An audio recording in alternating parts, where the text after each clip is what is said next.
Hello বন্ধুরা, কেমন আছো তোমরা? আজ নিয়ে এসেছি ইউনিক একটি রান্না। আজ বানাবো সুজি দিয়ে মজাদার বিস্কিট। খেতে হয় দারুণ খাস্তা। বানিয়ে দেখো বন্ধুরা। প্রথমে নেব 200 গ্রাম সুজি, চিনি 100 গ্রাম ও একটি ডিম। চিনিটা নেব মিক্সিতে গুঁড়ো করে। একটি বড় পাত্রে ডিমটা নিয়ে চিনি গুঁড়ো ঢেলে নেব ফেটিয়ে। ভালো করে ফেটিয়ে সুজি নেব ঢেলে। হাত দিয়ে নেব ভালো করে মেখে। এবারে দেব 3-4 চামচ বুঝে ময়দা গুঁড়ো আর মেশাবো 4 চামচ দুধ।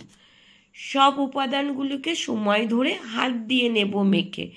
কিছুক্ষণ ঢাকা দিয়ে রাখবো সযত্নে। 30 মিনিট পরে হাতে তেল মেখে নেব গোল গোল করে। হাত দিয়ে চেপে নেব বিস্কিটের আকার দিয়ে। একটি নাইফ দিয়ে নেব উয়ারে ডিজাইন করে। তারপর কড়াই বসিয়ে সাদা তেল ঢেলে নেব গরম করে।